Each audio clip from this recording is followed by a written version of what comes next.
Hello guys, welcome back to channel. आज हम बात करेंगे एक बहुत इंपॉर्टेंट टॉपिक के ऊपर, the paradox of patriarchy built by man passed on by womens. ये टॉपिक बहुत ही इम्पॉर्टेंट और रिलेटेबल है। अगर आप इस चैनल पे नए हो तो don't forget to like, share and subscribe. We are going to talk about something we all have seen और felt at some time. Why do women judge other women, especially over their choices, looks, or the way they live? Welcome to this thought-provoking presentation, The Paradox of Patriarchy Built by Men, Passed on by Women.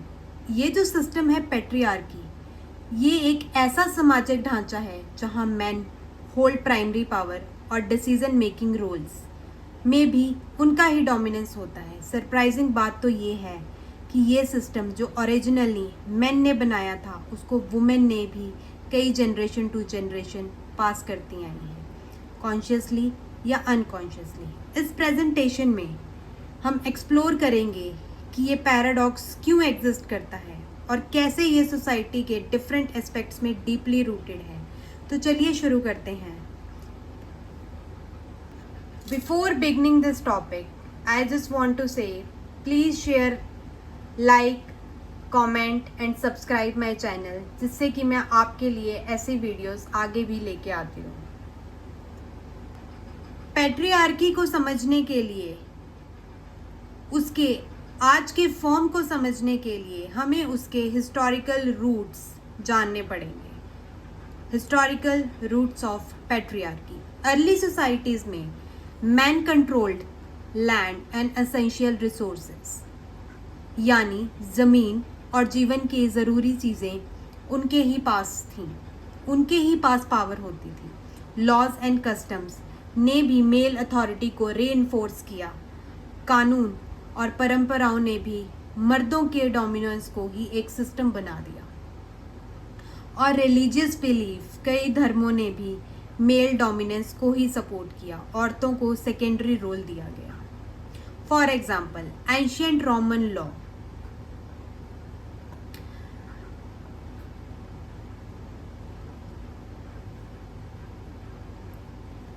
ने भी fathers को absolute power दी उनके परिवारों पर। इसने patriarchal norms को century तक strong बनाए रखा। तो ये है पैट्रियार्की की शुरुआत। एक ऐसी सिस्टम जहां पावर को सेंटर सिर्फ मर्दों के हाथ में था। पैट्रियार्की सिर्फ एक सिस्टम नहीं बल्कि एक सोच बन जाता है, और इस सोच का बीज बचपन से ही बो दिया जाता है। ये प्रोसेस कहलाता है द सोशलाइजेशन प्रोसेस। सबसे पहले प्राइमरी केयर गिवर, यानी मदर्स और फीमेल गार्डियंस, जो अक्सर सोसाइटल नॉर्म्स को ही फॉलो करते हुए बच्चों को सिखाती हैं कि लड़कियों को कैसे रहना है और लड़कों को कैसे बिहेव करना है। फिर आता है internalized role. Girls are taught submission, यानी वश में रहना, और बॉयज आर लर्न डोमिनेंस, यानी प्रभुत्व का एहसास। और तीसरा factor media, TV shows, ads, cartoon, ये सब जेंडर बेस्ड स्टीरियोटाइप्स को रीइंफोर्स करते हैं। स्टडीज़ ये बताती हैं कि 4 साल के बच्चे भी जेंडर बेस्ड बायसेस देखने लगते हैं। सोचने वाली बात है, अगर सोशलाइजेशन का प्रोसेस बायस्ड हो तो सोसाइटी कभी ट्रूली इक्वल कैसे बनेगी। अब हमारे सामने एक ग्राफ है जिसमें हम देखेंगे इनकम डिस्पैरिटी बिटवीन जेंडर्स। आज भी जेंडर इक्वेलिटी सिर्फ एक कंसेप्ट है, रियलिटी से काफ़ी दूर। ये ग्राफ क्लियरली दिखाता है कि इनकम गैप कितना गहरा है। Womens earns only 84% for every dollar a man earns. ये डाटा है 2024 का, सिर्फ यूएसए का नहीं बल्कि दुनिया भर में सिमिलर ट्रेंड्स हैं।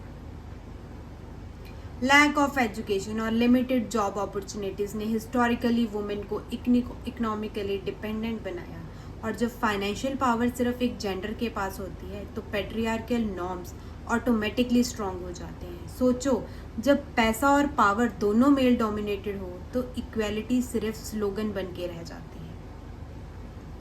हमारे समाज में एक और इनविजिबल फोर्स है जो पेट्रियार्की को जिंदा रखती है, that is cultural expectation and norms.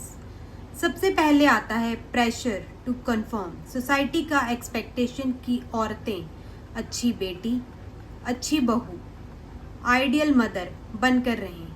उनकी आइडेंटिटी उनके रोल के थ्रू डिफाइन की जाती है। फिर आता है फियर ऑफ स्टिग्मा। अगर कोई वुमेन के नॉर्म्स को चैलेंज करे तो उसे जजमेंट और क्रिटिसिज्म का सामना करना पड़ता है। सोसाइटी तुरंत कह देती है ये लड़की ज़्यादा बोल्ड हो गई है। और रिलीजियस इंटरप्रिटेशंस भी कई बार इस इम्बैलेंस को सपोर्ट करते हैं। Some faiths openly reinforce gender role, जहां स्पिरिचुअल या कल्चरल प्रैक्टिसेस भी वुमेन फ्रीडम को लिमिट कर देती हैं। तो जब कल्चर, रिलीजन और सोशल नॉर्म्स तीनों एक ही नैरेटिव बोलते हैं तो वुमेन के पास चॉइसेस कम और एक्सपेक्टेशंस ज़्यादा हो जाते हैं। पैट्रियार्की सिर्फ एक सिस्टम नहीं बल्कि एक जनरेशन से जनरेशन तक चलता हुआ साइकिल है, जिसे हम कहते हैं द साइकिल ऑफ ट्रांसमिशन। सबसे पहले मदर अपनी डॉटर को ट्रेडिशनल रोल सिखाती है, जो उसने अपनी माँ से सीखा वही आगे पास ऑन करती है, जैसे घर के काम, सेक्रीफाइस करना, गुड गर्ल बनना। फिर आता है ग्रैंड मदर्स, जो इन कल्चरल एक्सपेक्टेशंस को और मजबूत कर देती हैं। कहती हैं हमारे ज़माने में भी ऐसा ही होता था, और ये साइकिल इनकम्प्लीट रह जाती है अगर हम इनहेरिटेंस सिस्टम को इग्नोर करें, जहाँ प्रॉपर्टी और वेल्थ मोस्टली मेल लाइन से ट्रांसफ़र होती है। वुमेन को ज़्यादातर सिर्फ गिव अवे किया जाता है शादी के टाइम, जैसे वो किसी और के घर की जिम्मेदारी हो। ये पूरा सिस्टम मिलके इंश्योर करता है कि पेट्रियार्की सिर्फ बनाए नहीं जाती बल्कि हर रोज घर के अंदर साइलेंटली रिक्रिएट होती है। You know what, even more surprising, sometimes it's the father who wants to break the pattern. He wants his daughter to study, be independent, build a career. He tells her, बेटी तू किसी से कम नहीं है. But then inside the same home, the mother or grandmother might say, लड़की हो, इतना bold मत हो, शादी की एज निकल जाएगी, जॉब का क्या करेगी, ज़्यादा पढ़ेगी तो रिश्ता कौन करेगा. And this is where the real conflict begin. Not outside but inside our homes. It's not always man versus woman. It's old mindsets versus new dreams. And sadly, sometimes the people closest to us are the one unknowingly pulling us back. Patriarchy एक complex system है जो सिर्फ मर्दों के द्वारा नहीं बल्कि औरतों के द्वारा भी सस्टेन होता है. इस सिस्टम को तोड़ने के लिए सबसे पहला कदम अपने अंदर के इंटरलाइज्ड बायसेस को पहचानना और उनसे क्वेश्चन करना. इक्विटी यानी समानता एक दिन में नहीं आती. इसके लिए लगातार कॉन्शियस एफर्ट चाहिए. रोज़ एक खुला संवाद होना चाहिए, ओपन डायलॉग, जहां हम जेंडर रोल्स और नॉर्म्स को चैलेंज कर सकें.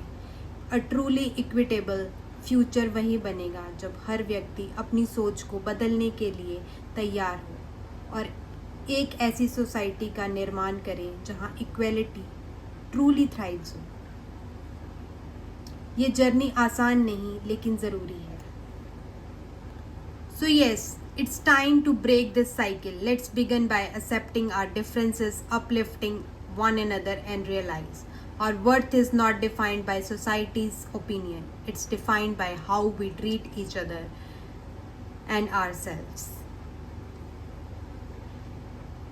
If you found this video helpful or relatable, like karo, share karo, and don't forget to subscribe. Let's build a space where women support women. See you in the next one, and until then, be kind, stay confident, keep lifting each other up. Thank you so much.